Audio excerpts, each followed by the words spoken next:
Estamos en la quinta sesión de nuestro curso, Capítulos de la Biblia en el arte, las Sagradas Escrituras como motivo artístico.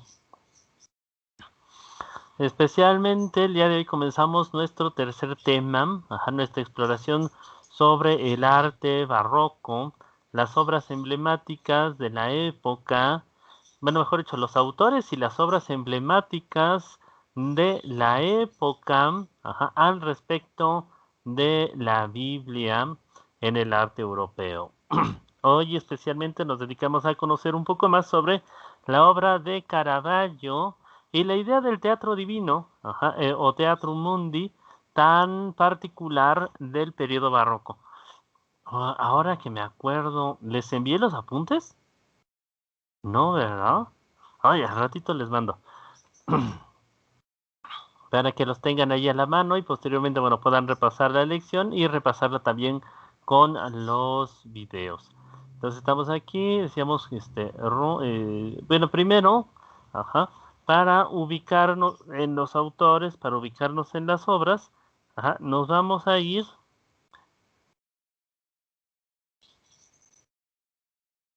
Un segundito.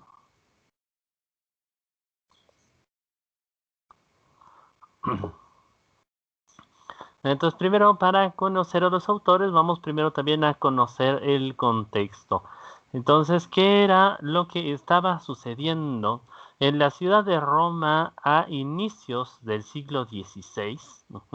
Que es precisamente el momento en el que se enmarca la obra de nuestro autor del día de hoy. Entonces, nos comenta Rostoman, Roma es considerada el centro principal de la pintura en la Italia del Seicento. Recordando con nostalgia, el cronista Giambattista Passeri declara, en 1673, cuando Urbano VIII se convirtió en papa, parecía realmente como si hubiera regresado la edad de oro de la pintura, pues era un papa de carácter amistoso y mentalidad abierta y tenía nobles propósitos. Entonces debemos recordar que el siglo XV fue para la Iglesia uno de los momentos, por un lado más gloriosos y por el otro lado también más conflictivos de su historia. A inicios del siglo, si bien se están haciendo importantes obras de remodelación en el Vaticano, bueno, mejor dicho, en el centro de la cristiandad, en aquella época el Vaticano y Roma son una y la misma cosa, ¿no? Entonces, remontarnos al contexto histórico, remontarnos a la historia como aconteció en su momento. Entonces, el Vaticano, como nosotros lo conocemos, no existía. Aún no había llegado Mussolini, no, digamos, todas las cuestiones, ¿no? De la política, de primero Italia como un reino unificado y posteriormente el fascismo no habían ocurrido, y todavía a mediados del siglo XVI, Italia es un conjunto de estados separados los unos de los otros. Entonces Milán, si déjenme acordarme, es Milán, Siena, Venecia, la República de Florencia, Nápoles, etcétera.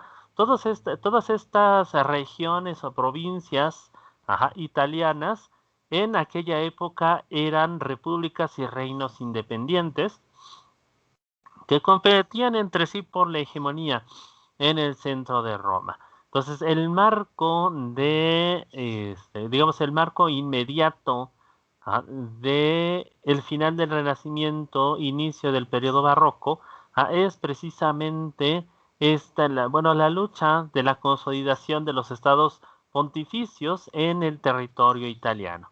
Pero además también recordemos que es el siglo en el que se da la reforma y la contrarreforma.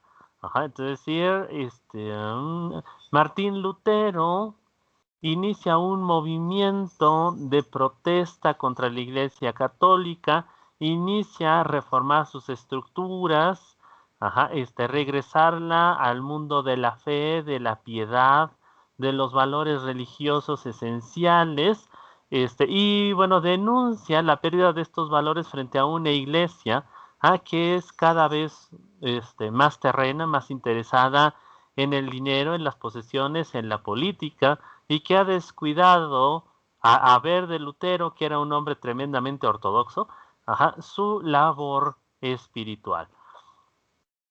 Entonces esta protesta, que primero fue pues simplemente el movimiento de un monje y unas cuantas personas que lo apoyaban, terminó convirtiéndose en una verdadera revolución dentro de la iglesia y también en un proceso de decisión a través del cual gran parte del norte de Francia, lo que hoy en día conocemos como los Países Bajos, y también diversos principados alemanes se escinden de la Iglesia Católica. A esto hay que también sumar la separación un tanto ambigua de la Iglesia de Enrique VIII. Entonces es en ese momento la Iglesia Católica está pasando por un momento muy difícil. Hay una escisión, hay una división dentro de sus filas, y la reacción de la Iglesia es primero, a través de los reyes, iniciar una serie de acciones militares para aplacar los avances de los reformistas, que terminan llamándose protestantes, y también una serie de acciones políticas y económicas que tienen por objeto acorralar a sus enemigos para restarles el mayor poder posible. Esto se convierte en una guerra de desgaste que se prolonga más o menos un siglo, la mayor parte del siglo XVI, inicios del XVII. Entonces, y por un lado es al mismo tiempo que se continúan las remodelaciones, las ampliaciones de los edificios emblemáticos de la iglesia en la propia ciudad de Roma, el núcleo de lo que hoy en día conocemos como la Ciudad del Vaticano, que en verdad podríamos llamarlo así, es un barrio separado de la ciudad de Roma, más que un país bien distinguible. Y en sus instalaciones, la iglesia inicia un periodo de obras bastante emblemático. En aquella época, Miguel Ángel no solamente pinta la Capilla Sixtina, sino que más adelante, más o menos desde el decenio de los 30, va a dirigir la remodelación de la Basílica de San Pedro, la va a convertir en lo que es hoy en día.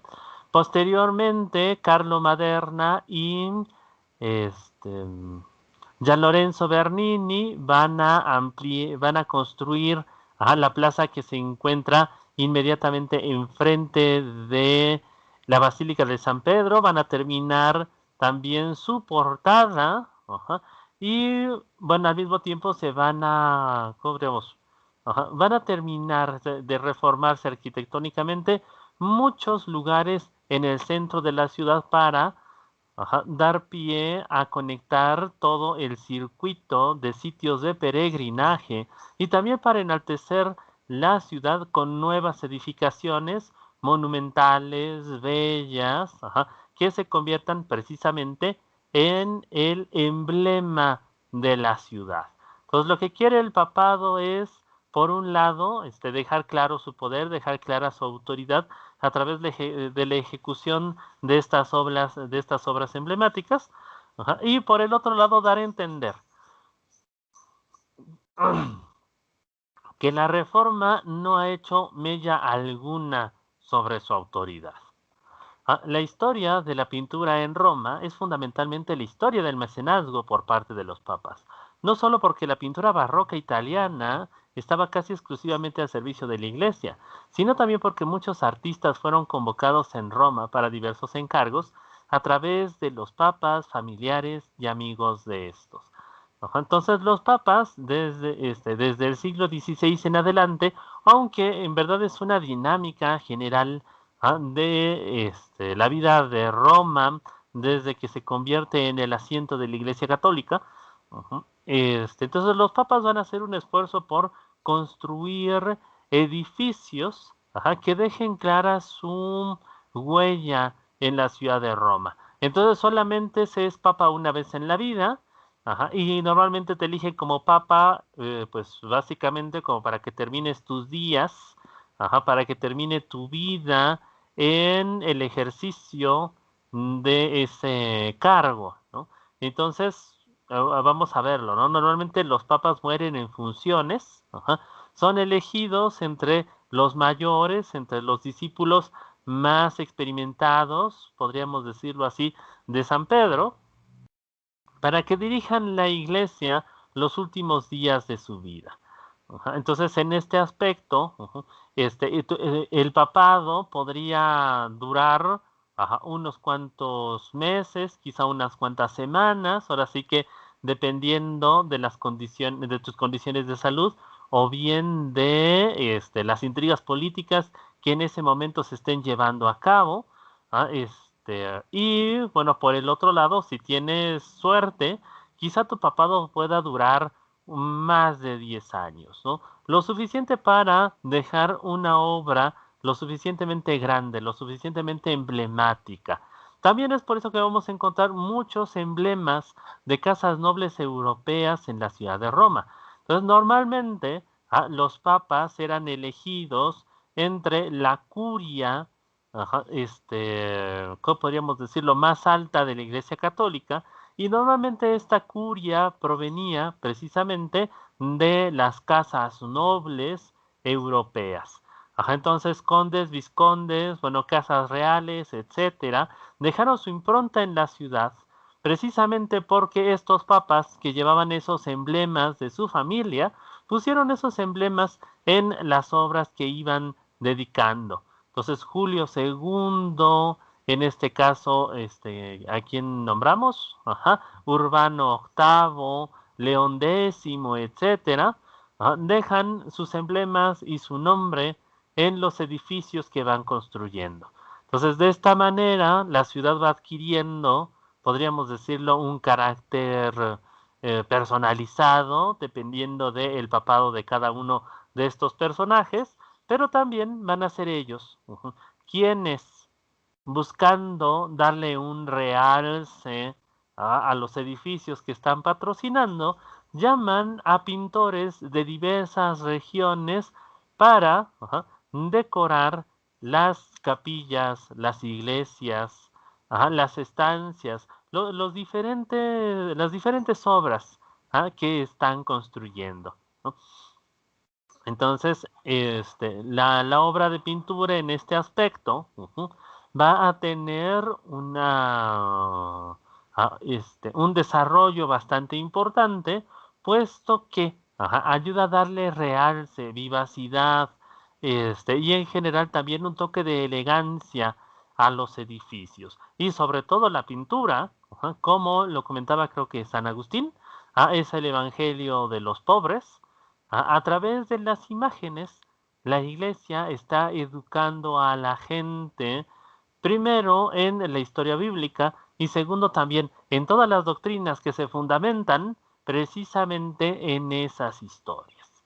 Entonces, tras el triunfo de la Contrarreforma, los nuevos dirigentes de la Santa Sede renunciaron al sueño de lograr la soberanía del sumo pontificado y transfirieron su poder a un reino espiritual, cuya grandeza debía mostrar su capital, Roma. Se sentían herederos del emperador romano y se propusieron revivir la majestuosidad de la antigua Roma. Entonces también aquí hay un factor importantísimo, precisamente el carácter imperial de la ciudad. Entonces no están los papas, la iglesia, no se asentó en cualquier lugar, se asentó en la capital del mundo antiguo, en la ciudad de Roma, fundada por Rómulo y Remo, la ciudad del imperio, fundado por César Augusto.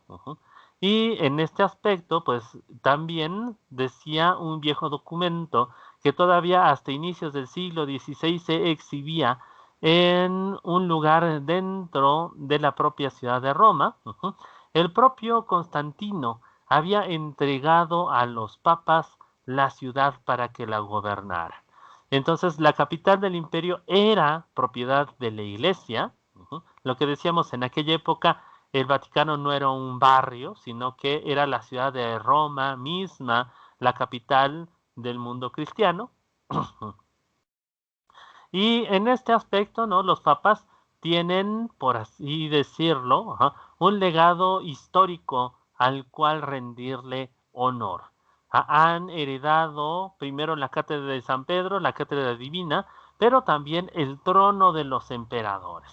Y bueno, hay que estar a la altura de esa misión, ¿no? No es cualquier cargo el que están asumiendo, sino que precisamente es el poder transmitido a través de las generaciones de emperadores también sobre la ciudad eterna. Entonces la ciudad eterna se convierte, podríamos decirlo, en doblemente eterna, primero por el legado de Roma y segundo por la larga historia que hasta nuestra época la Iglesia Católica ha construido en la ciudad. Y en este aspecto, incluso podríamos decirlo, ha sido más larga que la vida del propio Imperio Romano, ¿no? El Imperio Romano culmina formalmente por ahí de 1400, no, culmina por ahí del año 453, si bien ya llevaba como un siglo cayéndose. Y bueno, la Iglesia Católica ha podido sobrevivir alrededor de 1600 años más que eso. Entonces es más longeva que el imperio que la vio nacer. Entonces el imperio va a ser la nodriza de la Iglesia y en este aspecto la Iglesia también tiene que representar, ¿no? Tiene que ser digna, podríamos decirlo así, digna heredera de tan alto cargo. Entonces, bueno, viendo que el conflicto, la lucha de las investiduras ha llevado a una serie de requiebros políticos, económicos y militares, la Iglesia Católica decide dejar la confrontación directa, la confrontación militar, primero contra los reyes, segundo contra los protestantes, y decide construirse una vida digna del imperio dentro de sus propios muros. Es por eso precisamente también que el objetivo que ya venía de cierta manera poniéndose en práctica de reestructurar, reurbanizar la ciudad de Roma, se va a intensificar desde mediados del siglo XVI y todo el siglo XVII. La elección de Pablo Borghese, Pablo V Borghese, de 1605 a 1621, entonces ya estamos hablando de inicios del siglo XVII, significó una transformación radical en la vida cultural de Roma. Sí, los pontificados de Sixto VII y Clemente VIII estuvieron marcados sobre todo por tendencias contrarreformistas, es decir, fueron los papas militares, con Pablo V, pero sobre todo con su sobrino Escipión Borghese, tendrá un papel importante el deseo de representación y la predilección por el lujo. Entonces es aquí donde se va a remarcar ya con mayor intensidad el patrocinio de la Iglesia al arte. Entonces este patrocinio había comenzado ya con obras emblemáticas bien temprano, a finales del siglo XV, inicios del XVI. Recordemos la Capilla Sixtina, el primer circuito de frescos de la misma y posteriormente también los frescos de Miguel Ángel en la bóveda y en el altar. También datan de aquella época las pinturas de las estancias de Rafael, las estancias vaticanas también se las conoce, realizadas por Rafael Sanzio, y más o menos pues por aquella época que la remodelación de la Capilla Sixtina avanza cada vez más, se va haciendo cada vez más claro la llegada a la cúspide de la construcción, y el siglo XVII sería precisamente ya el momento de apreciar en su forma, en su plena belleza, las diferentes reformas urbanísticas de los papas. La ciudad de Roma se convirtió en la patria elegida de muchos artistas ambiciosos. Cada heredero de San Pedro, nada más empezar su pontificado, comenzaba a encargar obras artísticas con una urgencia febril, para mostrar riqueza y poder lo más rápidamente posible. A la muerte de un papá, la mayoría de su familia y amigos caía en desgracia. Incluso la suerte de los artistas ocupados no solía durar, porque con cada nuevo pontificado aparecían nuevas familias que decidían los encargos y cuya intención era dar trabajo a los artistas de su ciudad natal. Entonces, bueno, va a ser por aquella época que Roma se convierte en la capital del arte en general. Los mejores pintores, arquitectos, escultores van a intentar colarse, ¿cómo podríamos decirlo? Sí, en el ambiente alrededor del Papa, de su familia, y también de las familias cardenalicias que están siendo favorecidas en aquel momento para poder adquirir las mejores obras. Entonces, por un lado, estos artistas deben tener, podríamos decirlo así, mucho don de gentes para darse a conocer. Por el otro, también muy buenos contactos para que te puedan presentar gente, quizá hasta el mismo Papa. Un trabajo de primera calidad va a ser uno de los momentos de mayor competencia en el mundo artístico, precisamente para poder, este, ¿cómo se dice? Bueno, para poder alcanzar algún encargo de prestigio. Y bueno, adicionalmente también un esfuerzo constante por estar a la última moda. Entonces, en ese momento la ciudad de Roma es el gran laboratorio del arte, es el lugar donde se están ofreciendo las últimas propuestas, lo mejor, lo más fino, y pues solamente se puede obtener un encargo estando a la altura de las circunstancias. Entonces también es por eso que vamos a ver brillar en ese momento a la ciudad de Roma y pues básicamente los artistas que sean los elegidos, los ungidos por los papas, por las familias cardenalicias, van a ser los que alcancen el cenit del mundo artístico en ese momento. Desgraciadamente, como nos cuenta Toman, una vez que muere el papa, y su familia pierde el papado también, así como hoy en día, ¿no? La gente que está en el gobierno aprovecha, ¿no? Para ubicar a sus familias en puestos, pues Roma no era demasiado diferente a esas prácticas, a esos vicios. Y bueno, precisamente, junto con el Papa, pues normalmente también caen en desgracia los artistas patrocinados. Entonces, solamente si eras muy bueno, solamente si tenías una propuesta interesante y constantemente estabas proponiendo cosas, podías, por así decirlo, conservar el trono de Roma. Entonces, artistas así los hubo, como Bernini, precisamente, que diseñó el baldaquino, esta estructura impresionante de bronce que estamos viendo, también el relicario de la Cátedra de San Pedro que estamos viendo al fondo, como Miguel Ángel que diseñó la Capilla Sixtina, o como Rafael, y Bramante, que fueron los grandes urbanistas del Papa. Entonces, de que había oportunidad para los artistas, lo había, ¿no? Pero también había una cierta dinámica recurrente, ¿no? Que también hizo que muchos de esos nombres originales se perdieran para la posteridad. Hasta aquí, ¿alguna pregunta, duda, comentario?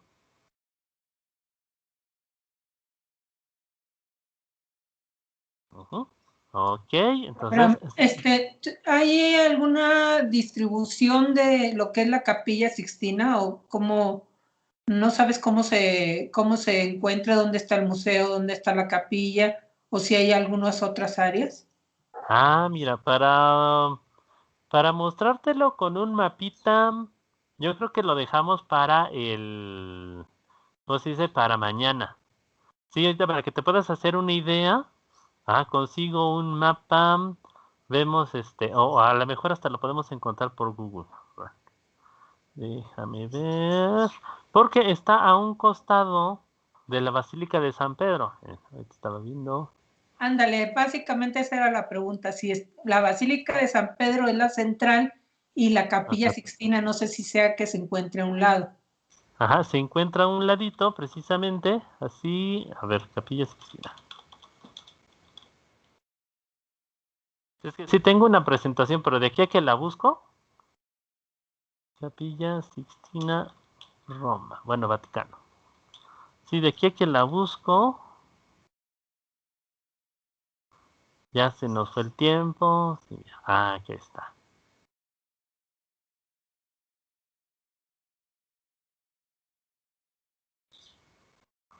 Vamos a aumentarle. Mira. Entonces, aquí está. Ahora vamos a ponerla en imagen de satélite. Mira, quedó mejor, ¿no? Ajá. Entonces, aquí está la Basílica de San Pedro. A un costado hay una serie de pasillos. No me acuerdo cómo se llama esto. Creo que son los departamentos pontificios, los departamentos papales, algo así se llama. Aunque en general toda esta zona, que era el antiguo Palacio Apostólico, podemos ver cómo se prolonga hacia el norte. Toda esta zona es conocida como los Museos Vaticanos. Entonces, toda esta zona son los Museos Vaticanos. Entonces, ahí entre los pasillos, entre la Basílica de San Pedro y los Museos Vaticanos, hay un pequeño pasillo, hay una desviación que te lleva a la Capilla Sixtina. La Capilla Sixtina es este techito que vemos a un costado. Aquí la puedes ver.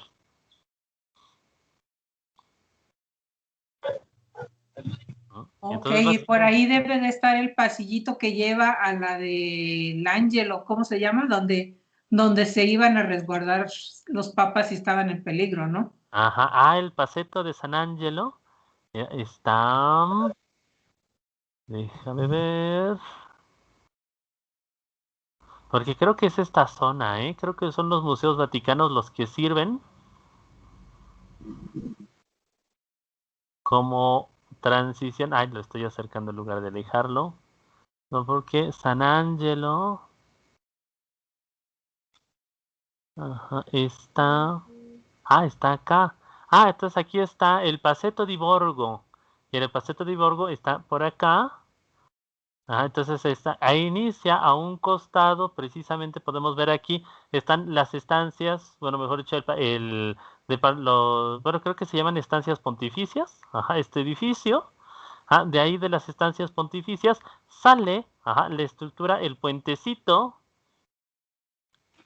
que lleva directamente al castillo de San Angelo. Y aquí se puede ver bastante bien. Aquí está muy lejos. Está bastante lejecitos. Está como para salirse a correr todos los días por ahí, Abraham. Yo creo que sí. Deben ser, a ver, no aparece la escala. Pero deben ser, yo creo que más de 1 kilómetro. Sí, hasta acá llega. Se ve perfectamente. Y aquí lo que estamos viendo es la vía de la Conciliación, que es que es la avenida principal, podríamos decir, lo que lleva Sí, directamente. la que sale al obelisco La directamente. que Ahí sale está al el obelisco. obelisco, la La que que se ve desde arriba todo derecho. la columnata de Bernini. Ajá. Entonces aquí precisamente, bueno, esta calle fue abierta hasta, bueno, terminó de abrirse, mejor dicho, hasta 1921. Entonces la obra de urbanización del Vaticano en verdad se prolongó bastante tiempo y solamente se culminó bien entrado el siglo XX. Porque fue todo una serie de remodelaciones que llevaron muchos recursos y mucho tiempo en la ciudad de Roma. Y acá atrás es donde vemos el foro romano. Ok. Sí, es todo un Yo no veo. acá mira. Ok. Entonces ahí, bueno, lo pueden encontrar bastante bien con Google. con Google. ¿Y luego le das satélite o qué? Sí. Entonces primero salió el mapa. A ver, vamos a ver si me lo regresa. Se ve Sí, mira, padre. entonces primero buscas, bueno, por ejemplo, ¿no? Aquí escribí, déjeme ver, a ver si me regresa al principio. Bueno, vamos a suponer que ya le escribiste. Ajá. Bueno, sí. Aquí está, ¿no? Entonces, Capilla Sixtina. Y entonces en muchos lugares te presenta el mapa. Ajá. Si le picas al mapa, ajá, entonces llegas al lugar. Ajá. Entonces aquí lo que yo recomendaría, que fue lo que hice, ¿no? Primero hice el acercamiento, ajá, para no perder, ajá, la idea, el lugar que estoy buscando. Y ya acá le picas en satélite, hay un cuadrito, Sí, dices satélite, y ahí te convierte la vista. Hay otra opción, mira, lo que puedes hacer es tomar el muñequito. Ya. Entonces agarras tu muñequito. Bueno. En este aspecto, bueno, el muñequito ya nos transportó directamente a adentro. la Basílica de San Pedro. Ándale, porque Mira mira, ahí.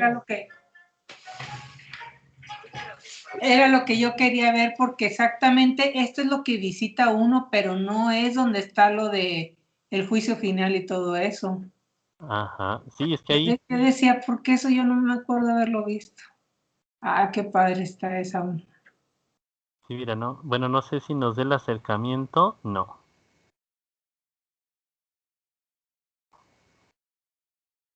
A ver, vamos a experimentar, a ver si nos lleva a la Capilla Sixtina. Llévanos de tour.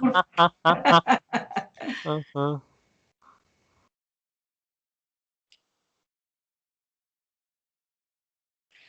A ver, ¿a dónde me dejó? Uy, Vámonos. estamos en el techo de la basílica. Ya Sí. miren Esa es esto. la calle que dijiste tú que abrieron, la que sale ahí derechita. Ajá. Miren, ¿por qué? Ajá. Ups.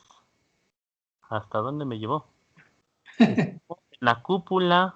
Es donde están los apóstoles. Ajá.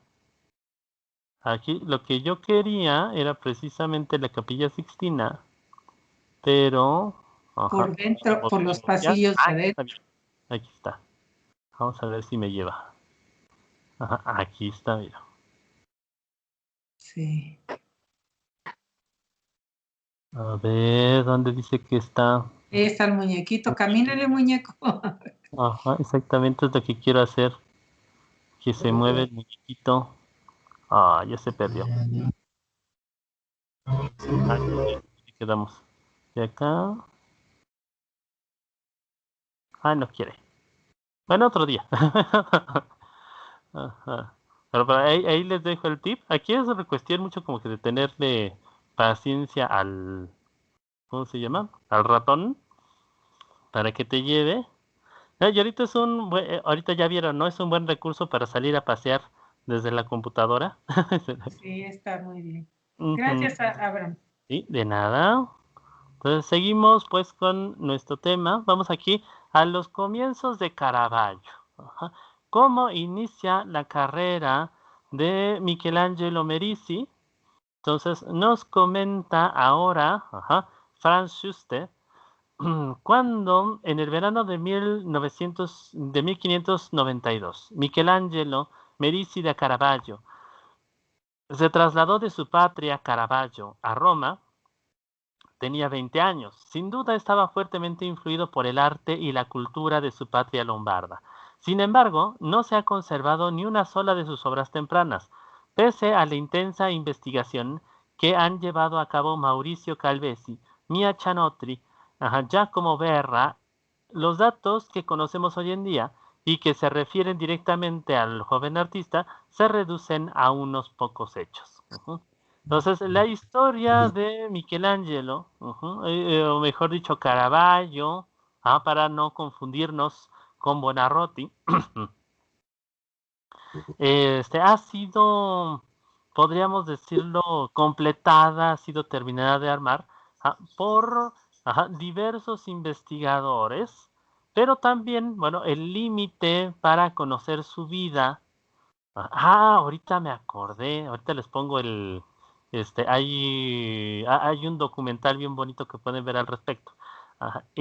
Bueno, el problema con los datos de la vida de Caravaggio es que, ¿cómo podríamos decirlo? Pues su vida, muy dinámica, de constante movimiento, siempre entre encargos y algunos exabruptos que solían ocurrirle por su especial temperamento, se perdió, por un lado, precisamente entre las diatribas de su vida, y por el otro lado también las circunstancias políticas de la ciudad de Roma y de Italia en los siglos posteriores. Entonces, primero recordemos que antes todo lo guardaba la iglesia, todo lo documentaba la iglesia, y que sobre todo con las revoluciones sociales en Europa, gran parte de los archivos pontificios van a ser quemados, van a ser destruidos, algunos que tenían que ver con cuentas bancarias, otros que tenían que ver con el registro, las partidas de nacimiento y de muerte se han perdido definitivamente. Entonces, lo que queda de Caravaggio se ha reconstruido parcialmente, siguiendo los documentos de la familia, que fue una familia cercana a la nobleza, y por el otro lado, pues también los propios documentos de las órdenes monásticas y de los papados con los cuales trabajó. Entonces su vida, en este aspecto, ¿no? Es tanto que en sí haya sido premeditadamente ocultada, sino que, bueno, como muchos artistas de aquella época, va a quedar un tanto oculta precisamente por las circunstancias de la historia, ¿no? Recordemos que la ciudad de Roma ha sido presa de constantes invasiones, bombardeos, saqueos, que llevaron precisamente a soluciones tan, podríamos decirlo así, ¿no? Tan radicales como la creación del Paceto di Borgo, esta estructura, ¿no? Conectada, que comentamos hace un momento, conectada con el Palacio de San Angelo para preservar lo más posible la vida de los santos pontífices. Caravaggio nació en Milán el 29 de septiembre, en la fiesta de San Miguel de 1571. Al día siguiente fue bautizado en la parroquia de Santo Stefano de Brolo con el nombre del arcángel. Sus padres, Fermo Merisi y Lucia Atatori, procedían de una pequeña ciudad denominada Caravaggio, situada al este de Milán. Es de suponer que la familia viajaba regularmente entre Milán y su ciudad cuando, entre 1576 y 1577, estalló la peste en Milán. La familia se estableció en Caravaggio. Entonces, Caravaggio es una ciudad, podríamos decirlo así, una pequeña ciudad rural, en la región, cerca de Milán. Entonces, que la familia muy posiblemente vio como un lugar más, podríamos decirlo, más viable, ¿no? Más saludable, para poder pasar por la crisis de la peste que en ese momento azotó. Entonces la familia provenía de unos orígenes, podríamos decirlo, humildes. Su padre, muy posiblemente del gremio de los constructores, aunque en algún momento algún escritor quiso decir que había sido arquitecto como para darle, ¿cómo podríamos decirlo?, un realce, ¿no? Al padre de un artista que él admiraba mucho. La madre tenía ciertos contactos con la nobleza de Milán, precisamente, y fue gracias a ello que primero, bueno, el padre de la propia mujer y posteriormente, Fermo Merisi, pudo ejercer algunos cargos, ¿cómo podríamos? Burocráticos, ¿no? Dentro del gobierno de Milán. Es eso lo que le va a dar a la familia una cierta comodidad, también una serie de contactos importantes que van a permitir posteriormente que Michelangelo se convierta en artista. También esto hay que decirlo de aquella época, ¿no? Tanto en aquella época como hoy en día, la carrera del artista era difícil. Si uno lograba colocarse, podía ser muy buena, podía llevarte incluso a las alturas de la nobleza, pero si no bueno, mejor dicho, pero en el camino, en lo que uno lograba establecerse o no, la vida era bastante precaria, era bastante difícil, y entonces pues se necesitaba de padrinos, se necesitaban de apoyos, ¿no? Que primero pudieran financiar tu educación, tenías que demostrar tu talento desde muy joven, y segundo, que te dieran los recursos necesarios para poder practicarlo. Entonces, con todo, la carrera de pintor, la carrera de artista en general, no era una carrera barata, porque, bueno, los pigmentos, los ingredientes, los instrumentos generales que se necesitaban para ejercer el oficio, solían ser bastante caros y, bueno, en este aspecto, era, ¿cómo podríamos decirlo? Pues completamente necesario, ¿no? Que hubiera una inversión económica, un patrocinio para poder solventar los gastos de ese proceso. Entonces, ¿cómo podríamos decir? Si hoy en día, ¿no? Practicar pintura más o menos con más o menos con buenos instrumentos puede ser un tanto caro, un tanto oneroso. En aquella época, que no había otra que los mejores pinceles y que y que uno tenía que fabricar sus propias pinturas, con los mejores materiales disponibles, podríamos decirlo, no había de otra, en absoluto, pues con más razón era una carrera cara, ¿no? Entonces, en este aspecto, las pinturas eran un artículo de lujo, para quien las compraba, pero también de parte del artista, por así decirlo, practicarlo de viva voz, practicar la pintura, por propia voluntad, no era en verdad como que una opción muy fácil, ¿no? Entonces, si se practicaba la pintura era para venderlo, para vivir de ello. No podía ser un hobby. Era demasiado caro la educación, el entrenamiento, los materiales, como para que uno pintara nada más para entretenerse. Entonces, el mito del artista que pinta por su propio criterio, para su propio gusto, en verdad es podríamos decir así, prejuicio bastante moderno, sobre nuestra idea de cómo debe funcionar la vida del artista. En aquella época es una carrera hecha y derecha, que requiere, como todas las carreras, si tú vas a medicina, si vas a estudiar arquitectura, que requiere una inversión. Entonces ahí no hay vuelta atrás, ¿no?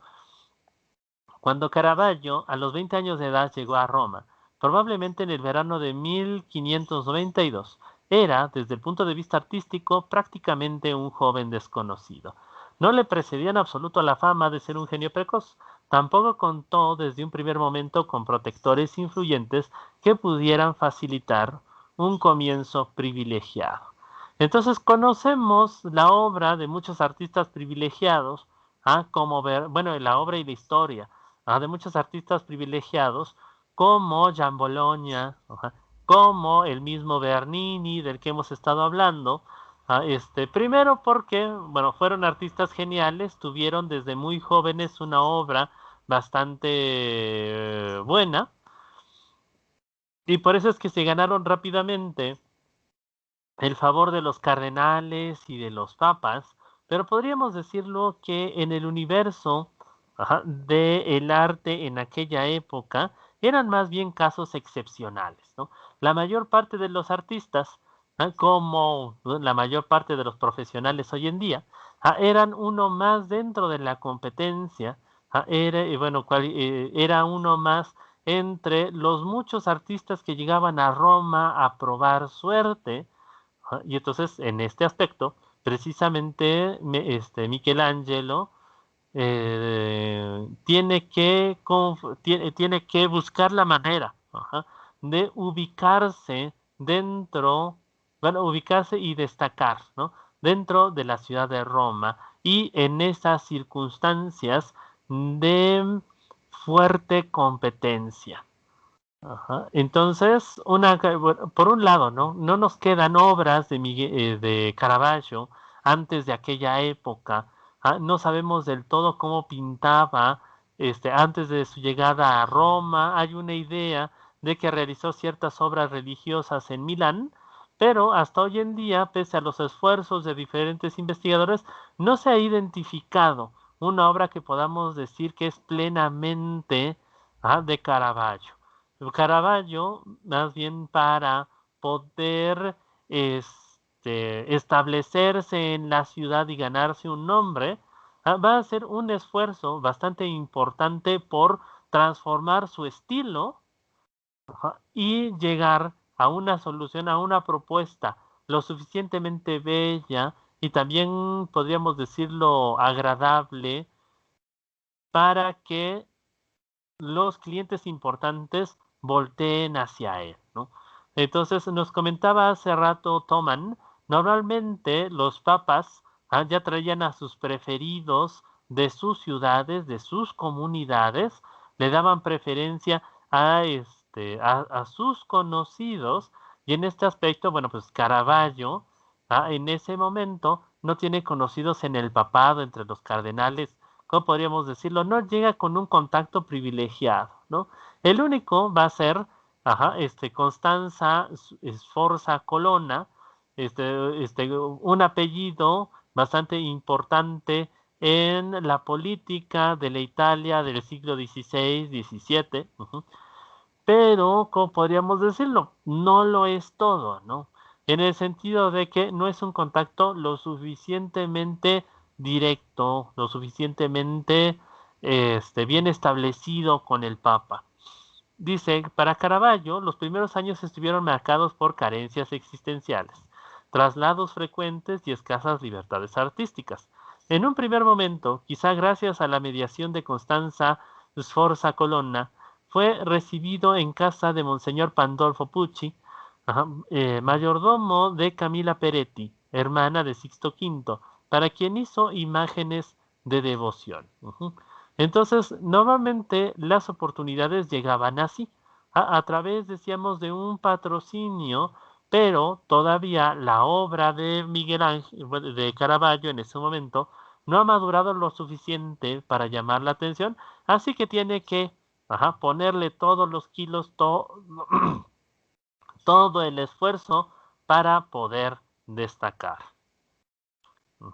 Entonces, parte de esos esfuerzos de transformación del estilo son estas pinturas que hemos estado viendo que pertenecen a su primer ciclo en la ciudad de Roma.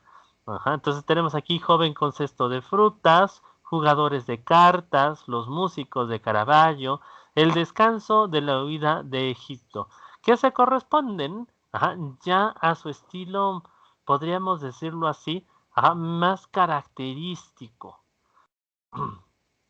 Entonces, primero, ¿no? Decíamos, la competencia en Roma es bastante fuerte, es muy exigente, ejerce mucha presión sobre los artistas. Por el otro lado, siguiendo las ideas de teóricos como Vasari, entre otros, el artista para destacar tiene que encontrar su propio estilo, que lo reconozca, que lo identifique. Y en un primer momento, la obra de Caravaggio, la que la va a llevar, la que lo va a llevar a ser visto, a ser reconocido por sus clientes más importantes, va a ser este estilo que podríamos calificar de profundamente realista, también un tanto embellecedor, complaciente y detallista.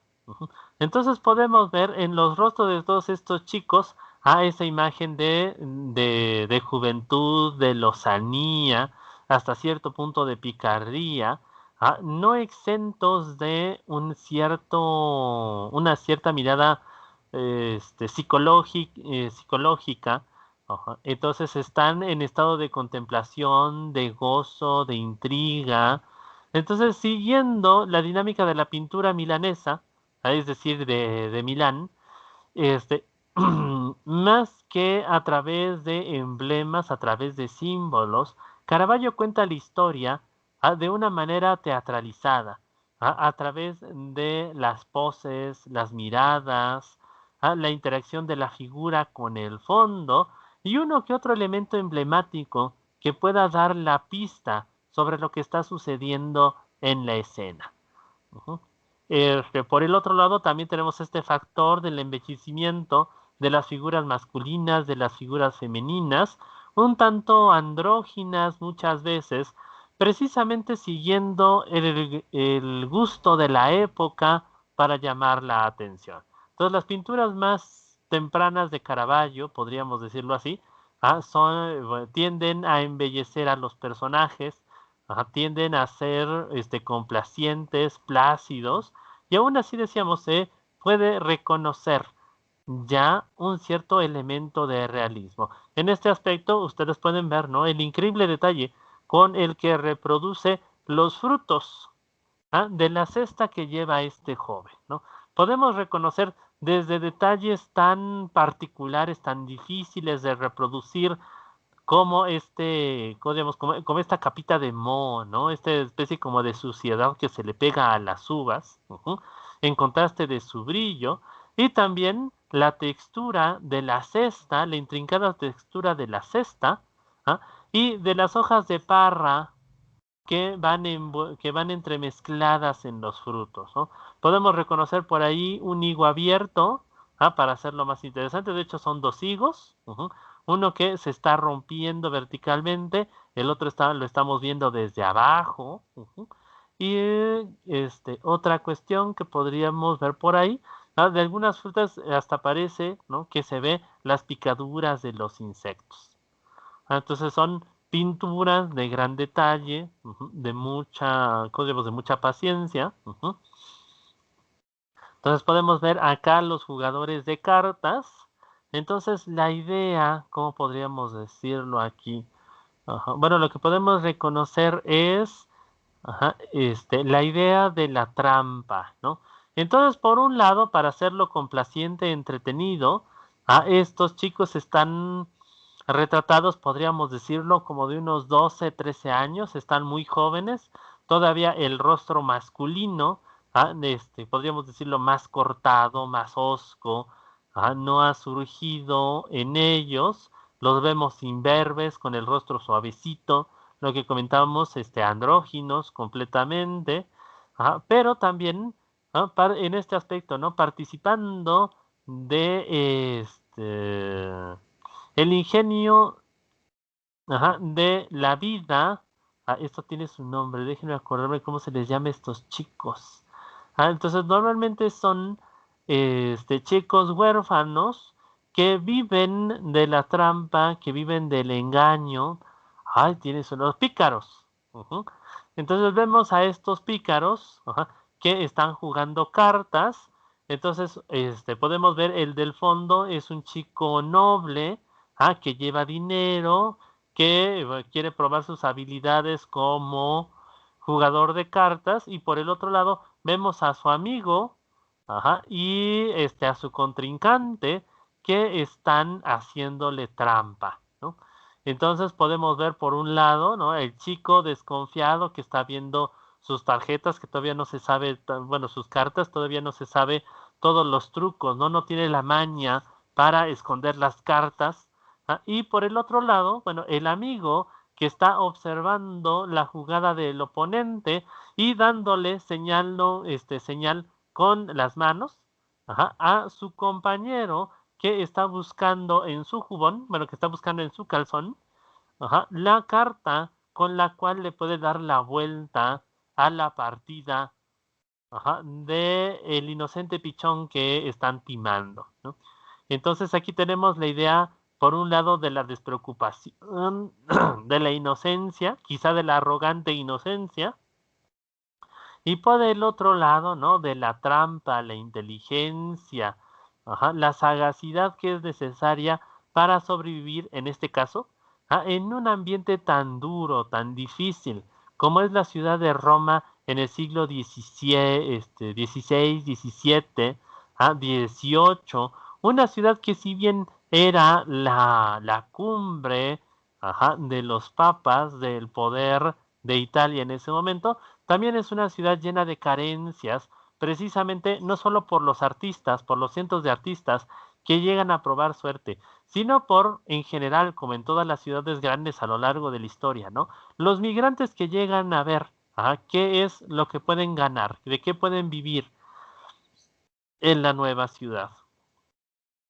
Entonces tenemos temas de aquella época que podríamos catalogar más bien como de disfrute meramente.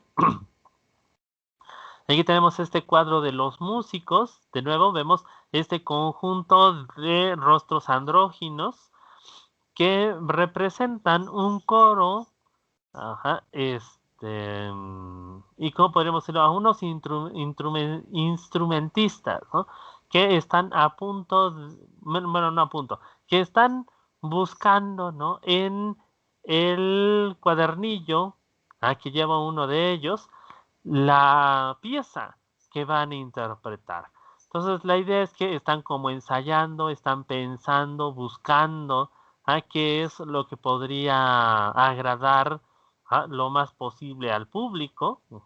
Y por el otro lado, ¿no? Están con esta mirada sugerente, esta mirada que está buscando al espectador precisamente para identificarse con él, ¿no? Entonces, signo clásico, podríamos decirlo así, de empatía. Y bueno, por último, ¿no? Otra vez este tipo de escenas lo van a hacer muy popular. Tenemos la escena complaciente de el ángel que está tocando para la Sagrada Familia. Entonces la belleza, bueno, mejor dicho, el contraste entre la belleza del ángel y del niño Jesús, la Virgen María, y en contraparte, la fealdad ¿cómo podemos decirlo? Del ambiente, del burro, y también el carácter, diríamos, poco agraciado de San José, que está sirviendo de atril para el ángel, ¿no? Entonces es una escena que, por un lado, nos remite a la escena, al mundo bíblico, pero que también, por el otro lado, está, digamos, estamos frente a un fenómeno importante, ¿no? Primero, ya esta manifestación de Caravaggio, tan característica suya, de sentarse en la realidad, de pensar todas las escenas como si estuvieran ocurriendo en su siglo, en su momento, frente a los ojos, con todo, con toda su fealdad, con todas sus carencias, y por el otro lado, el mundo divino, el mundo de las historias bíblicas, embellecido a través de este tipo de elementos, ¿no? Este ángel adolescente, semidesnudo, que se presenta frente a la Sagrada Familia. También esto, primero para dar mayor realce a la belleza del ángel y de la Virgen, y por el otro lado, ¿no? Señalándonos las carencias de su ambiente inmediato. Entonces muchas veces Caravaggio echó mano de los modelos más desfavorecidos, precisamente para darle un carácter lo más realista, lo más inmediato, y podríamos decirlo incluso, ¿no? Lo más dramático posible a sus cuadros. Entonces, hasta aquí alguna pregunta, duda, comentario.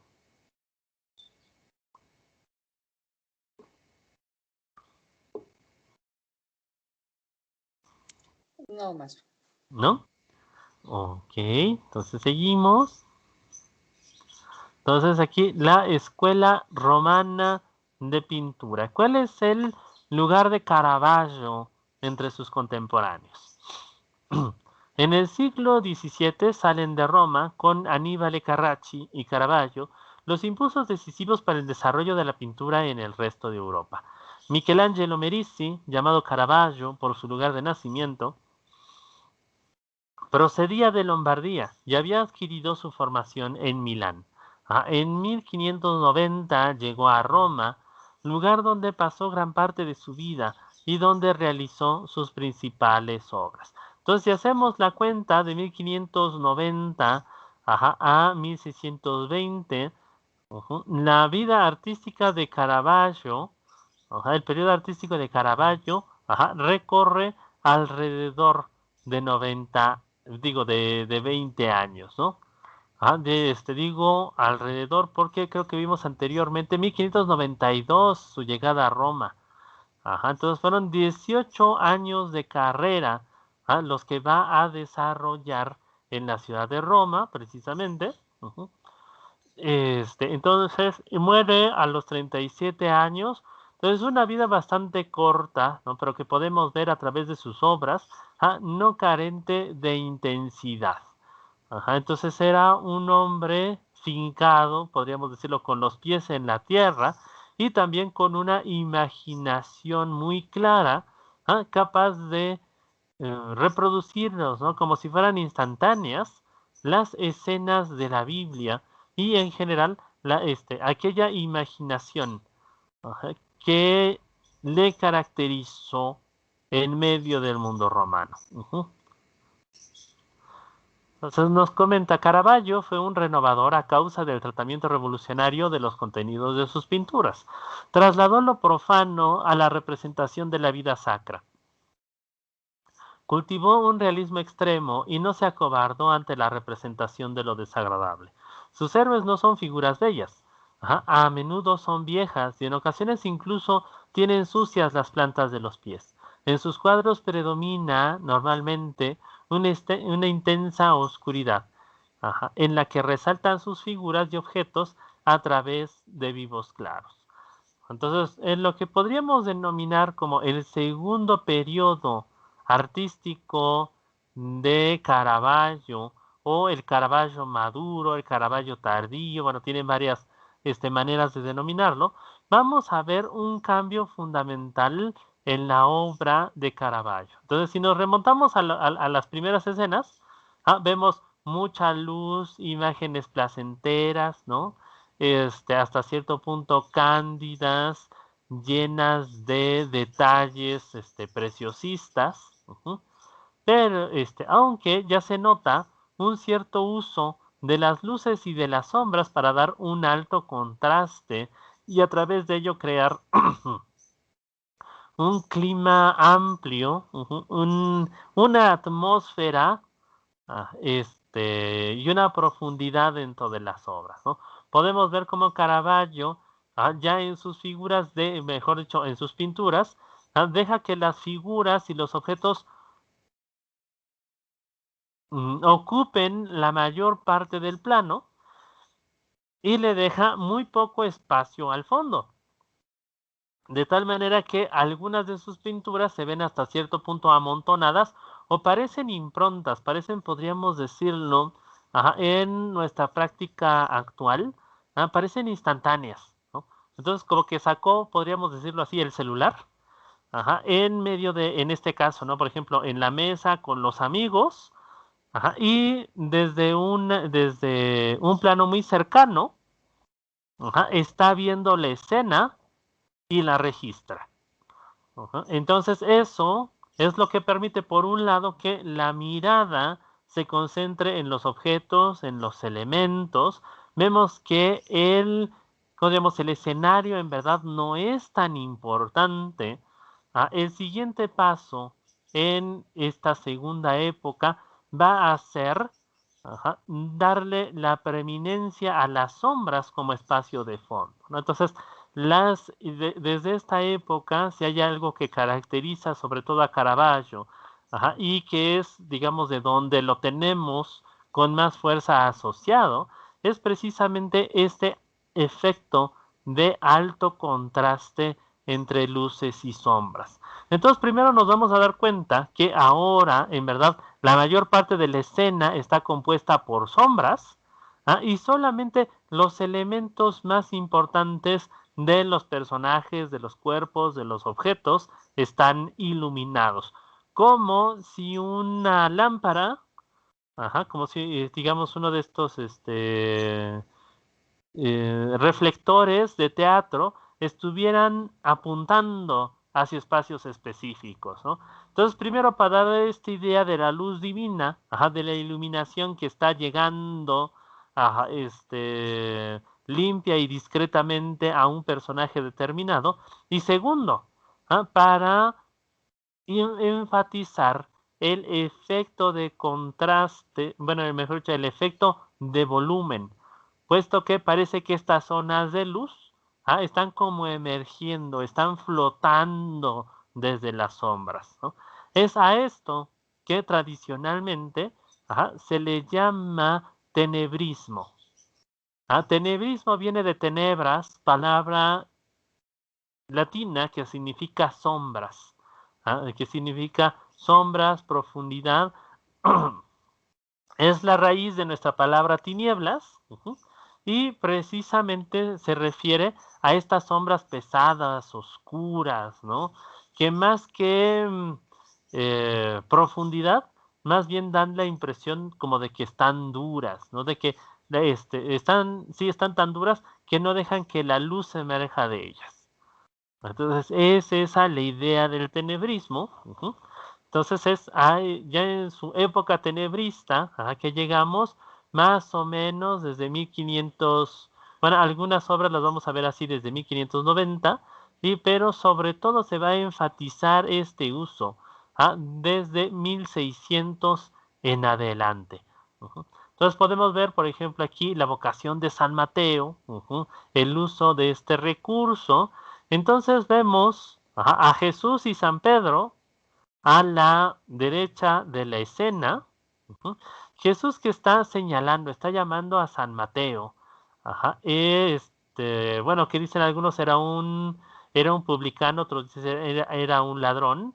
Entonces está en lo que podría ser la mesa de una taberna. En esta mesa de taberna, una serie de pillos, una serie de pícaros, están repartiéndose las ganancias del día. Entonces son carteristas, se dedican pues, ahora sí que a sacarle el dinero al prójimo, y en este momento, bueno, ya después de realizar el trabajo, están organizándose, ¿no? Para repartir los recursos entre ellos, y podríamos decirlo así, los hombres que los entrenaron, ¿no? Entonces los huérfanos en aquella época para eso servían, para los delitos, para, ¿cómo podríamos decirlo? Para la mafia, ¿no? Y es lo que vemos aquí. Entonces los chicos bien arreglados, podríamos decirlo, ¿no? Hasta cierto punto muy favorecidos, parecen ricos, pero en verdad están disfrazados para dar confianza, disfrazados para robar. Y San Mateo, que en ese momento no se da por interpelado, está en el fondo de la escena, ¿no? Jesús lo está llamando, ven conmigo, y aparentemente San Mateo en ese momento no sabe, o intenta resistirse, ¿no? Al llamado de Cristo. Entonces lo vemos hasta con el cuerpo un tanto encogido, ¿no? Como quién sabe, qué querrá de mí, y quizá es algún cliente, que ya me reconoció, y entonces se esconde, ¿no? Se encierra. Baja el rostro, pero la dirección de la luz de la ventana, que es también la luz de Cristo, la luz de la inspiración, va directamente hacia él, ¿no? Entonces vemos cómo el manejo de la luz también tiene un carácter simbólico. De las penumbras del pecado nace la bondad y la misericordia, que, bueno, partiendo de Cristo, llega a todos. Esperémoslo o no. Entonces aquí, bueno, vemos a San Mateo, pero también hay algo importante, ¿no? Caravaggio actualiza la historia bíblica. Entonces en este aspecto la ilustra como si estuviera sucediendo en el siglo XVI, no en el siglo I de la era cristiana. Por eso es que los personajes, entonces podría haberlos vestido, ya en aquella, podemos verlo, ¿no? En aquella época se entendía cómo se vestían en la edad antigua, veamos a San Pedro, veamos al propio Cristo,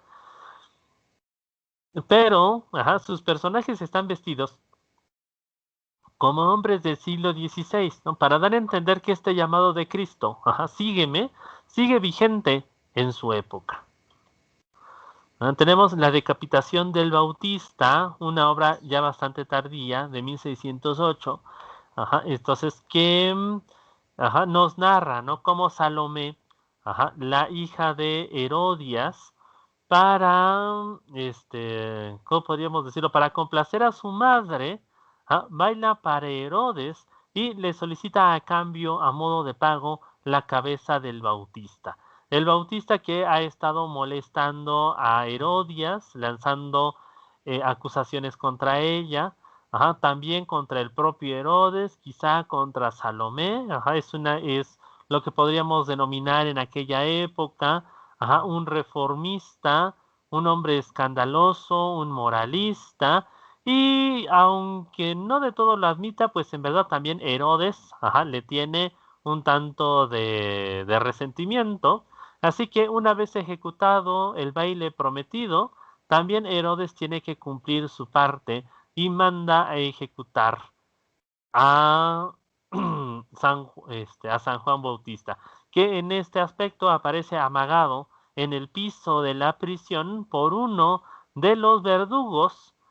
Y también podemos ver que para hacer la escena lo más fea, lo más grotesca posible, ¿no? Para darnos a entender, el sufrimiento, el martirio y también la crueldad, la bajeza a la que son capaces de llegar, los hombres movidos por el interés o bien por la desmoralización, vemos que si bien en un primer momento, el verdugo cortó la cabeza del Bautista con la espada, va a terminar el trabajo con un cuchillo.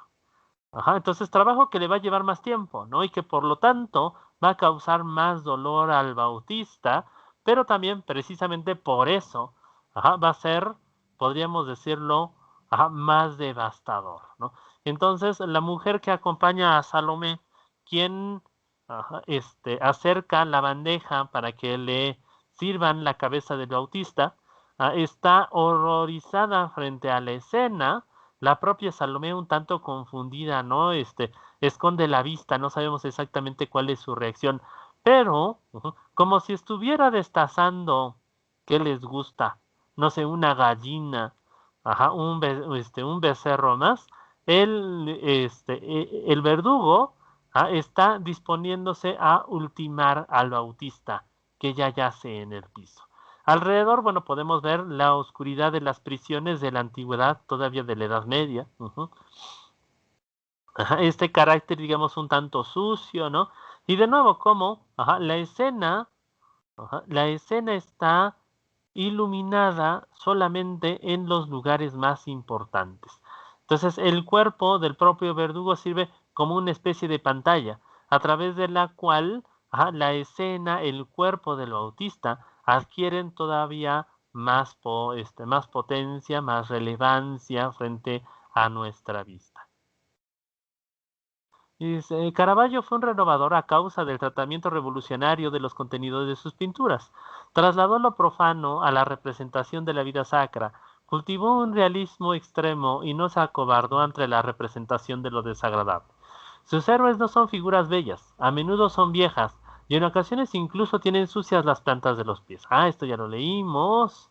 En la confrontación de Caravaggio con las cuestiones básicas de la representación pictórica, su concepción de límites, posibilidades y especiales retos de la pintura mimética, como se plasma de forma ejemplar en representaciones de Medusa y Narciso, son también de importancia fundamental para la concepción de sus cuadros religiosos. Entonces, lo que podemos ver, también algo que podemos ver y que tiene que ver con el efecto que comentamos hace un momento. Bueno, primero, los cuadros de Caravaggio suelen ser de gran formato para permitir que las figuras sean lo más posible de tamaño natural. Entonces, sí, bueno, pueden imaginar esta escena, ¿no? Si el cuerpo de Cristo va a medir lo que un hombre de 1,70, entonces la tela debe tener entre 2 metros, 2 metros 20 de altura. Entonces es una obra considerablemente grande para los formatos de la época. Muchas de sus obras tienden a ser incluso más grandes precisamente para permitir ese uso del gran formato. Pero este gran formato no tiene por objetivo simplemente que las obras se vean grandes, se vean, ¿cómo podríamos decirlo?, espectaculares, monumentales, sino precisamente al permitir la representación de la escena al tamaño natural. Entonces el público que contempla la escena está viendo las figuras a su altura, en su propia proporción, en su propia medida. Entonces esto significa, por así decirlo, que estando uno parado enfrente de ellas, no haría falta más que dar un paso o estirar la mano para, en este caso, poder tocar la corona, el cuerpo de Cristo, y quizá, ¿no? También, si uno es lo suficientemente sensible, buscar la manera de evitar que los verdugos los sigan golpeando. Entonces, esto también es un efecto dramático. Entonces, lo que quiere Caravaggio es que literalmente las personas, no solamente por el realismo de la escena, sino también por el tamaño, por esa sensación de inmediatez, quieran trasladarse a la escena. Y esto además también tiene que ver con la forma en la que elige a sus personajes. Son, por así decirlo, personas que uno podría encontrarse en la calle, no sé, de la Ciudad de México, de Toluca, o en los barrios más bajos de Italia. Entonces, son personajes reales, para escenas que buscan premeditadamente ese realismo, precisamente para facilitar ese proceso de empatía de parte del espectador, ¿no?, que quiera entrar a la escena, que quiera participar de ella. Por eso es tan importante esta forma de componer las figuras. Entonces, no es una simple expresión personal, sino que es el uso premeditado de recursos compositivos bien conocidos y probados en su época para poder lograr ese efecto. La relación de empatía con el observador y su actualización de la historia sacra tienen como objetivo definir de un modo radicalmente nuevo la relación entre la historia sagrada y la realidad vivida, entre la realidad representada y la del observador. Entonces decíamos, la historia sagrada, la historia de Cristo, como la conocemos, como la narran las escrituras, y la realidad vivida.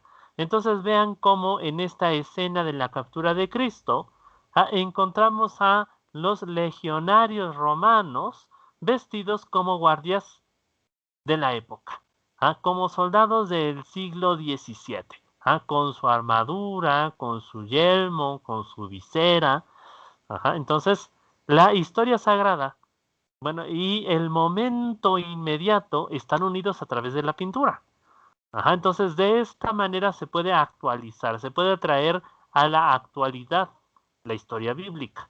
Entonces, es una historia que se está viviendo aquí y ahora, no hace miles de años. Entonces, es esa la idea, ¿no? Que la gente pueda transferirse a su época. Hoy en día esto nos parece doblemente antiguo, porque por un lado las armaduras ya están pasadas de moda, y por el otro lado la escena de Cristo es, como podríamos decirlo, sí, de Cristo y de Judas,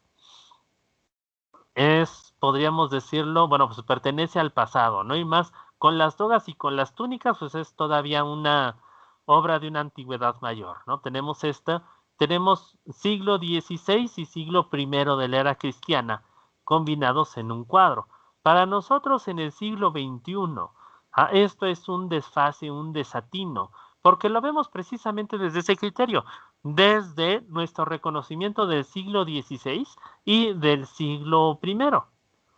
Pero en su época, estas eran las ropas, estas eran las prendas, este era el mundo que vivía la gente del siglo XVI, ¿no? Entonces, para ellas, Cristo se estaba presentando en su mundo.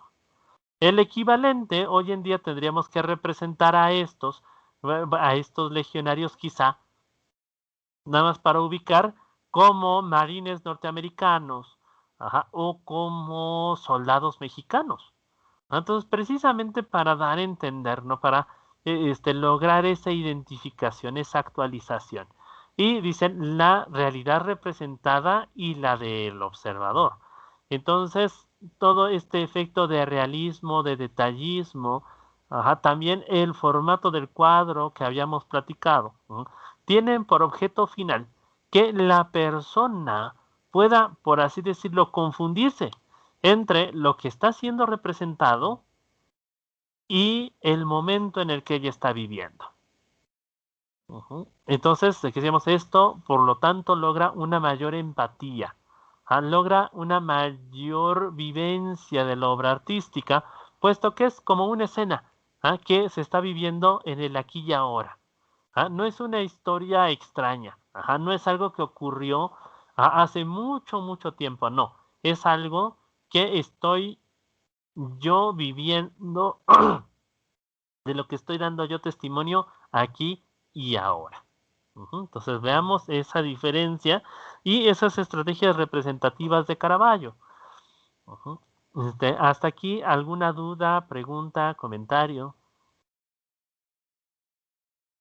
Un poco se parece al Greco, ¿no? La pintura muy oscura. Un poco. De hecho, son, ¿qué sería? Yo creo como unos 50 años de distancia hay entre uno y otro. O sea que no podemos decir que es como moda de la época. Más bien sí es como moda de la época, pero es una moda que se prolongó mucho tiempo.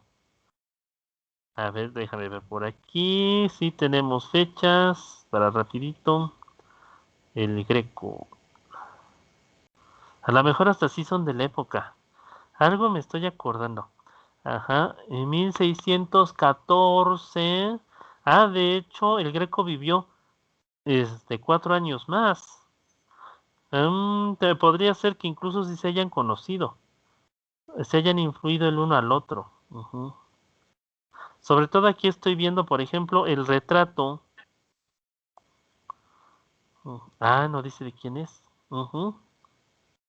Sí, pero no sería nada descabellado que se hubieran influido el uno al otro. Y también porque hay algo bien importante. Caravaggio va a, podríamos decirlo, hacer famoso este recurso artístico y posteriormente va a ser retomado por muchos otros autores de la época. Entonces lo vamos a ver en España, lo vamos a ver en Holanda, lo vamos a ver en Italia mucho tiempo vigente esta forma de componer, esta forma de pintar. Y para aquí, mira, no me acordaba de estas. Dice, la serie de obras religiosas tempranas se cierra con 2 representaciones veterotestamentarias, que han de fecharse entre los años 1598 y 1599. David y Goliat del Prado de Madrid y Judith cortando la cabeza de Holofernes del Palazzo Barberini de Roma. El juvenil David de Caravaggio está anudando la terrible cabeza de su enemigo con absoluta tranquilidad, como si todavía no fuera consciente de la magnitud del hecho heroico. El cuerpo de Holofernes, modelado enérgicamente, se estira de dolor. Entonces aquí estamos viendo la figura de David y de Goliat. Entonces podemos ver en medio de la frente de Goliat la herida todavía sangrante, ¿no? de la piedra que le arrojó David. Entonces, por así decirlo, vemos los primeros momentos, ¿no? Después de la ejecución de Goliat. Todavía está, podríamos decirlo hasta cierto punto como fresco. Hay una cierta impresión de vida todavía en el rostro, por los ojos entreabiertos, también por la boca, que da la impresión como de que está respirando o de que quiso gritar en algún momento. Los cabellos no están del todo despeinados, como si hubiera rodado la cabeza ya mucho tiempo, estuviera lastimada. Y en contraparte, podemos ver, y en esto sabemos bien que Caravaggio era todo un experto, la representación de la lozanía, la juventud de este David, que con sus ropas precarias, sus ropas de pastor, ha podido lograr la ¿cómo se dice? Ajá, el gran triunfo, ¿no? De vencer a Goliat. Entonces vemos el cuerpo de Goliat tendido en el piso, ajá, de espaldas, ¿no? Y entendemos que ha sido decapitado, que su cabeza ya está descoyuntada. Pero también, bueno, lo que nos comenta, ¿no? No hay una impresión, diríamos, como de esfuerzo, ni siquiera de orgullo por la misión, ¿no? David, ajá, después, corta la cabeza de Goliat, ajá, y va a tomarla para llevársela a su rey. Entonces, para hacerlo un poquito más transportable, ¿no? Le trenza los cabellos, busca la manera de darle algún arreglo al cabello para que, ajá, pueda tomar la cabeza sin problema y llevársela. Entonces, en este aspecto vemos más bien una labor, pues, meramente mecánica, ¿no? Como si no estuviera jugando con una cabeza, sino más bien con un instrumento más. Entonces, esta idea de que el hombre ha cumplido su misión, ajá, David ha llevado a cabo su misión sagrada, no hay ningún mérito específico que le corresponda, él mismo dijo, ¿no? Dios ha vencido y él simplemente es el medio a través del cual Dios ha ejercido su favor sobre Israel, ¿no?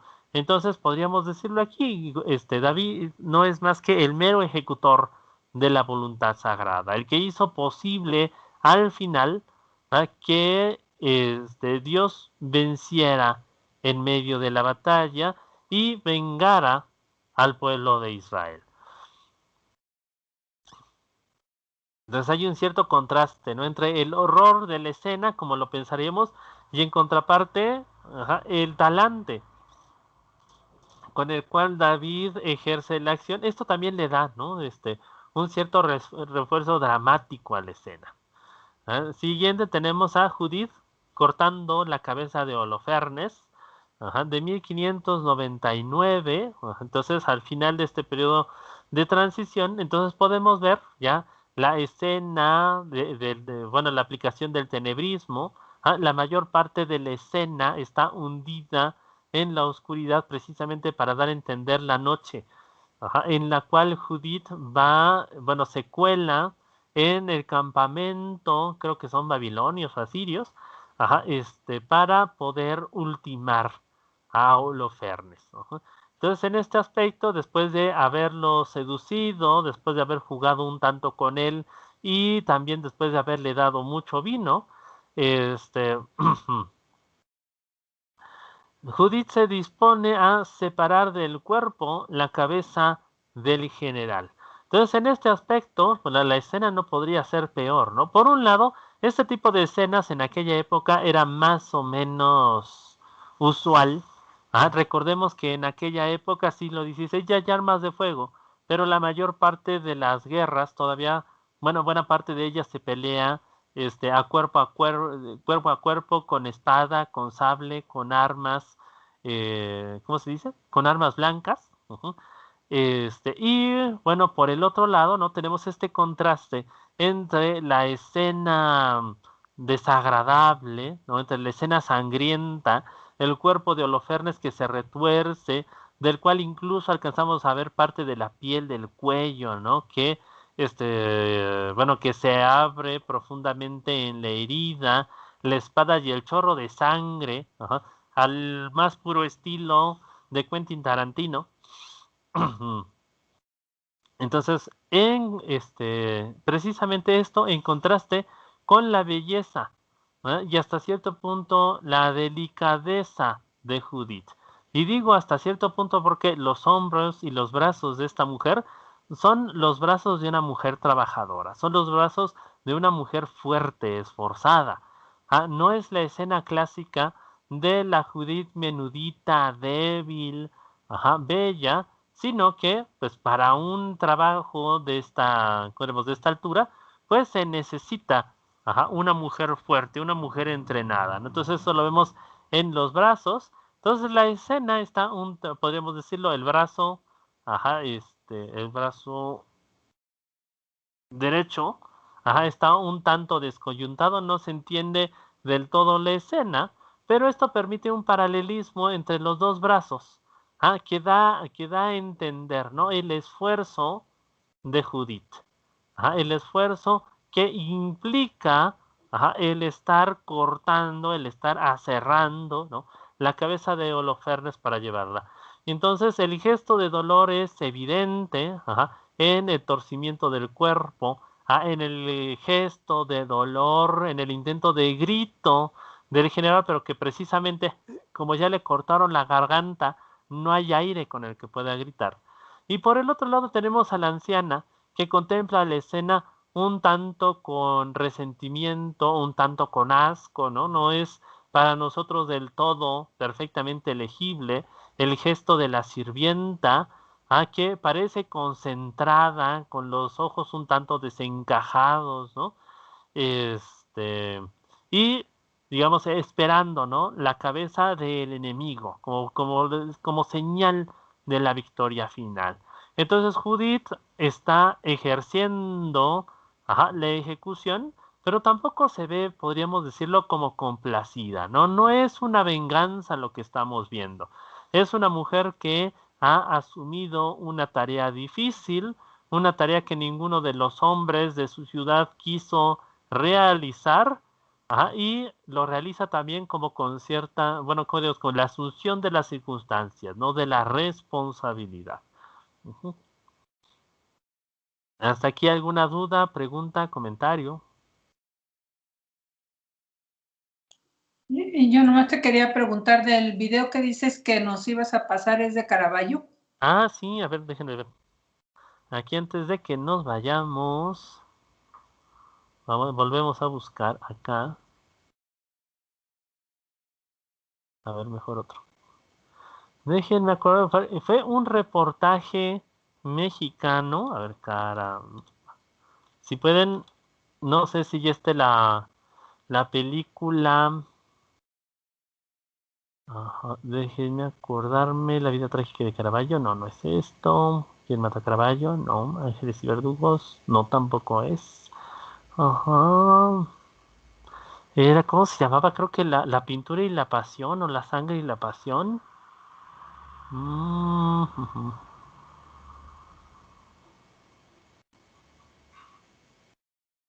Creo que es este. Caravaggio, cuerpo y alma. Entonces ese es un reportaje, un mexicano hizo un documental bastante bonito. Ese es este. Ajá. Denme un segundito. Le subimos el volumen acá.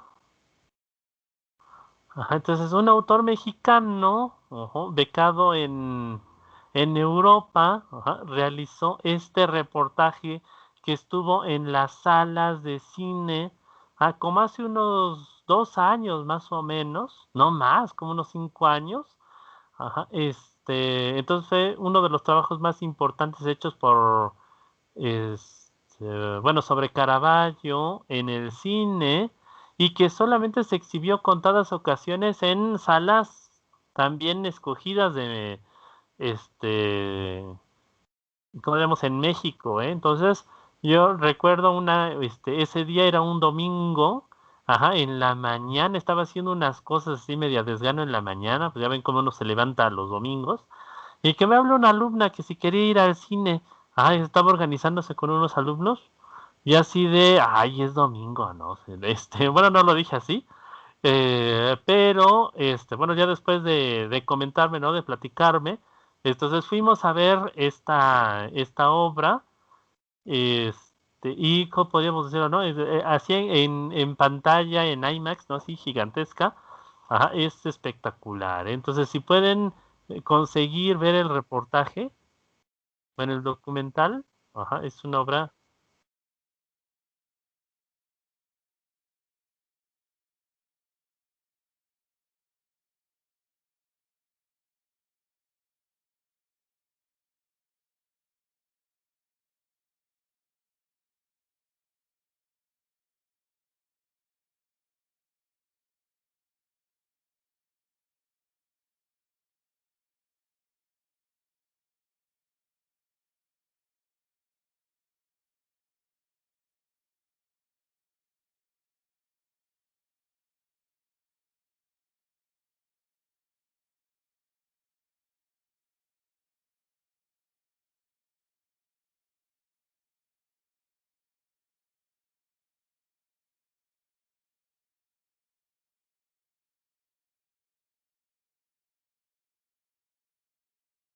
Ujú. Entonces fue realizado por un mexicano y en México ni brilló. Entonces ahorita le hicieron mucha fiesta, ¿no? A Guillermo del Toro, le han hecho mucha fiesta también a, ¿cómo se llama esta mujer? Yalitza Aparicio, ¿no? Y a este hombre y a su obra, este documental, pasó completamente a ciegas en México. Acá en México, porque ahí dice que en Italia no. Ajá, sí, en Italia fue una super obra, ¿no? Batió récords. En México, ajá, creo, aquí en Toluca le exhibieron 4 veces. Ajá, 2 domingos, un horario en la mañana, un horario en la tarde. Ajá, entonces nada más un ratito. Entonces al rato les envío el link, ajá, al grupo de, aquí lo dejamos, ajá, al grupo, a ver si lo pueden conseguir. Si lo consiguen, lo ven en algún lugar, me dicen para ir yo corriendo por el mío. Sí, Abraham, gracias. Bueno, gracias, Abraham. Eso está excelente la obra y es como hora y media, creo que dura. Ajá, y en verdad está espectacular y les digo, verlo así en pantalla gigante, pues es otra cosa, ¿no? Pero aún así es una muy buena obra, así como para tener de referencia. Entonces, bueno, ya casi vamos al final. Nos vamos brevemente aquí sobre los Caravaggio en Roma, las obras más importantes de este autor. Bueno, no las más importantes, las obras que abren el periodo tenebrista, el periodo, podríamos decirlo, ¿no? Que le va a dar entrada a Caravaggio dentro del arte romano y que lo van a convertir en uno de los artistas más demandados de la ciudad.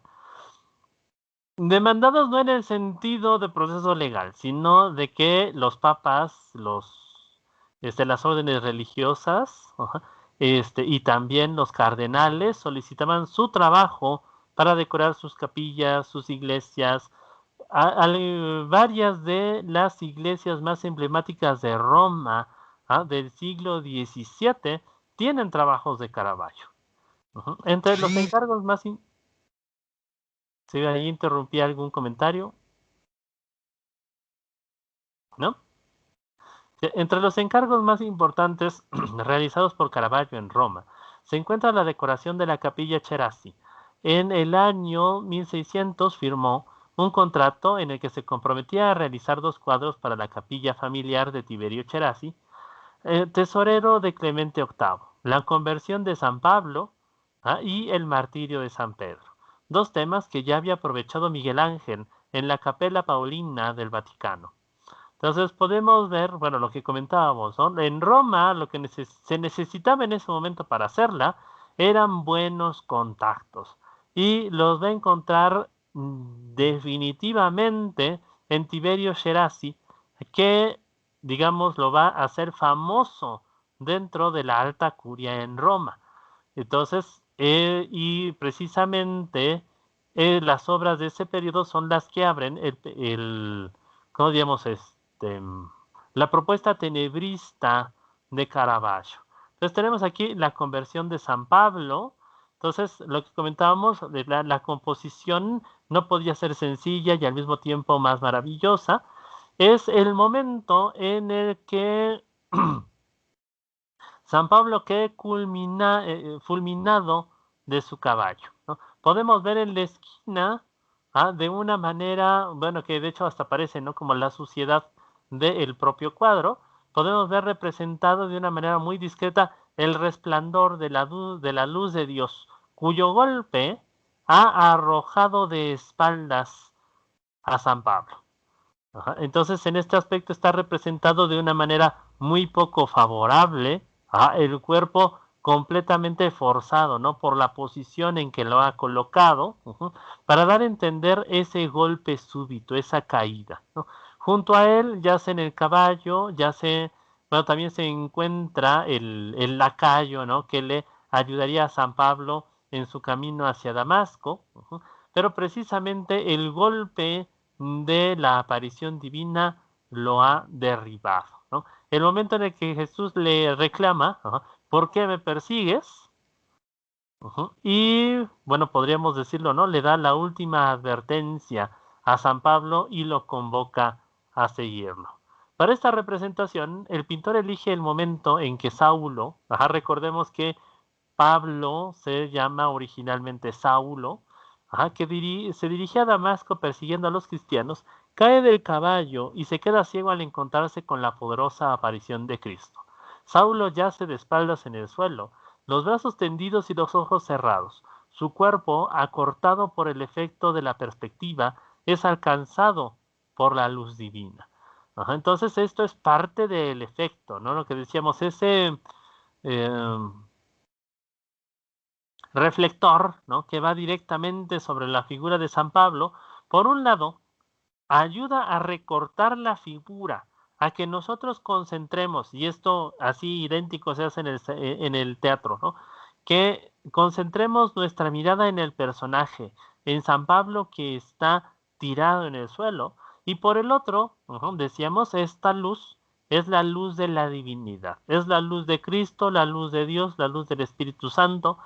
Entonces es en general el símbolo de la visión, el símbolo de la irrupción de lo divino en la vida de los hombres y en este aspecto incluso en los momentos más difíciles, ¿no? Entonces, en ese momento, Pablo queda más o menos lisiado, se le encomienda, ve a ver a mi siervo San Pedro, ¿no? Él te va a ayudar.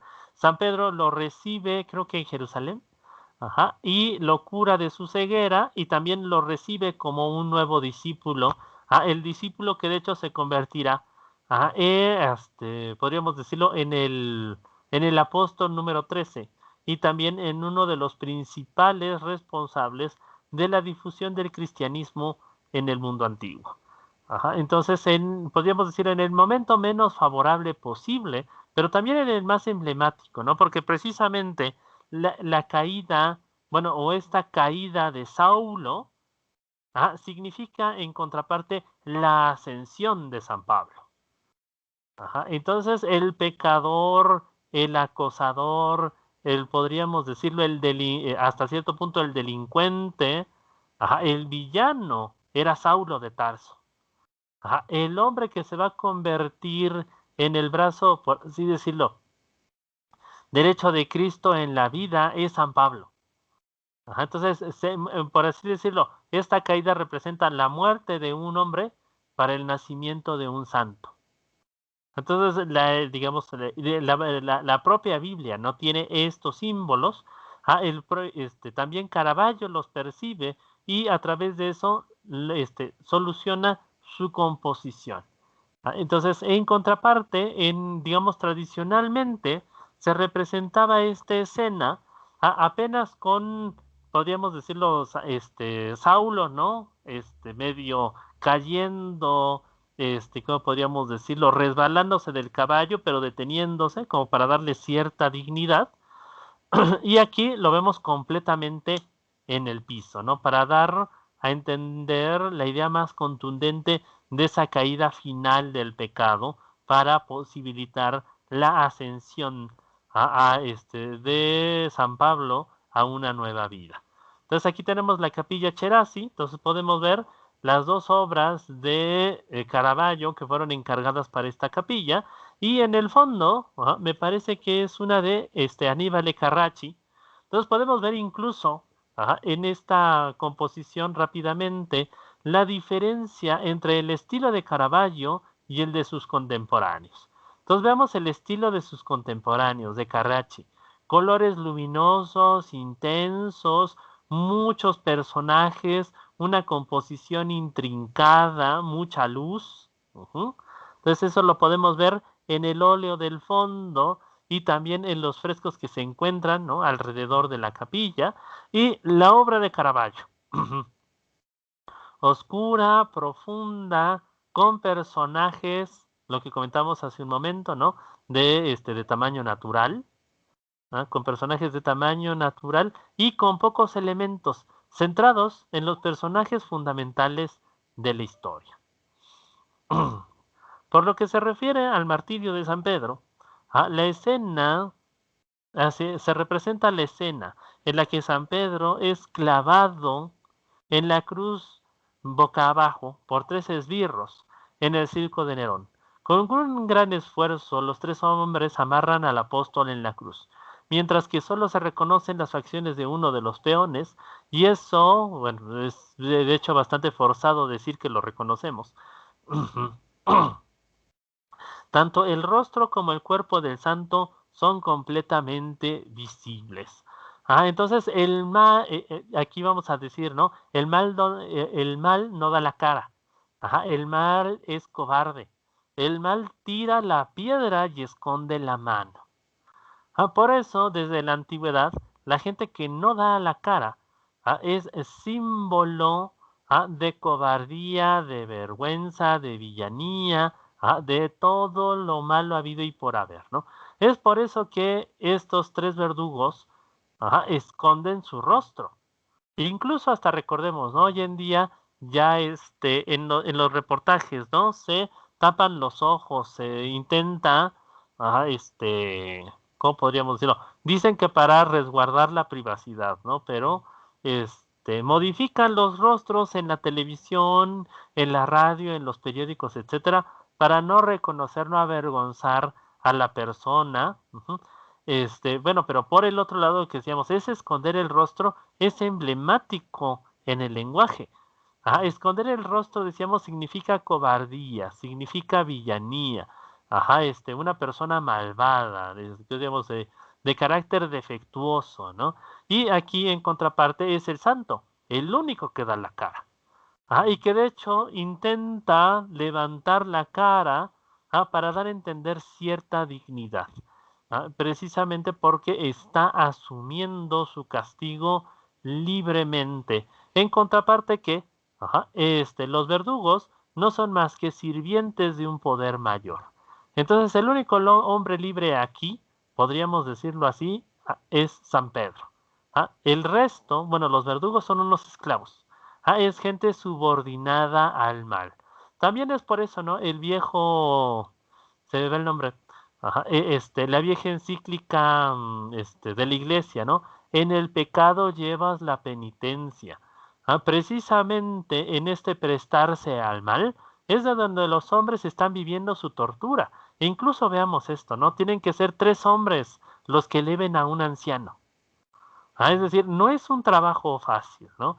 Y en este aspecto también para dar a entender que el bien, las fuerzas del bien, de la virtud representadas en San Pedro, son mayores que las del mal y del pecado.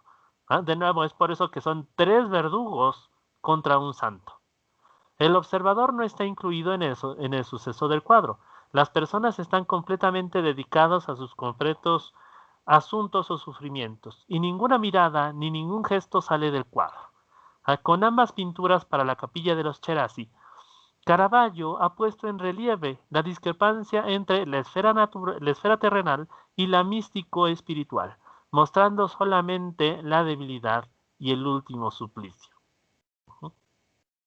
Entonces decíamos, hay todo un disco, aparentemente, digamos, mejor dicho, en contraparte de lo que muchos de sus críticos en su época criticaban, podemos ver que el carácter simbólico de las pinturas de Caravaggio no tiene que ver en los emblemas o en los objetos que involucran sus pinturas, sino en las actitudes de los personajes, ¿no?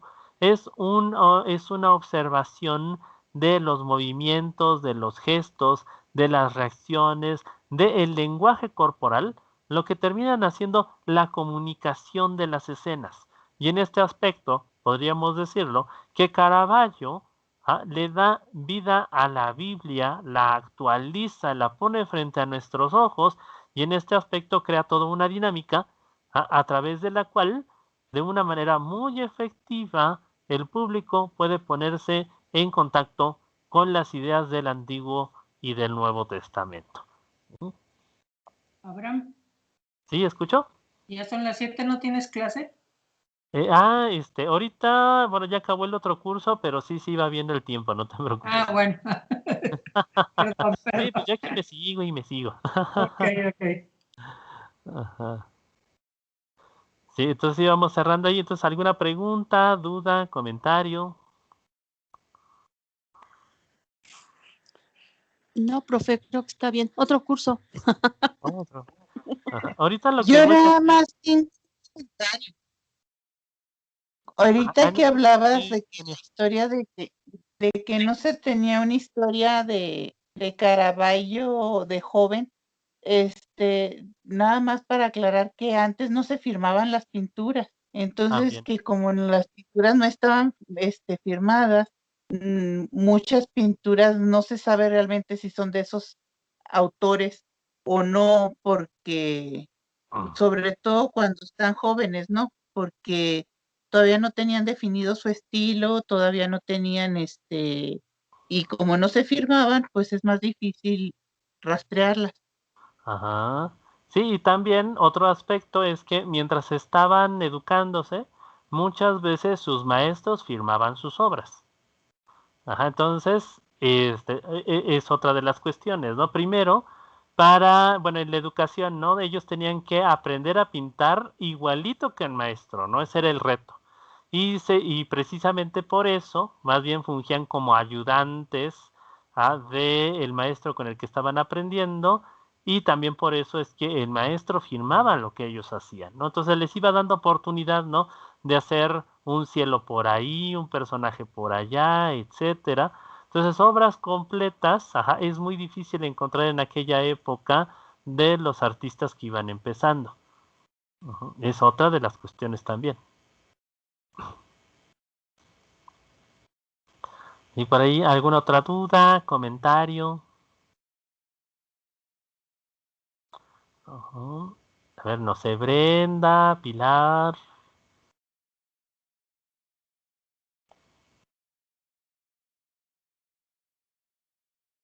No sé, Yola. No, Abraham, todo muy claro, muy gracias. bonito, como Muy bien. siempre. La selección de las imágenes muy buena.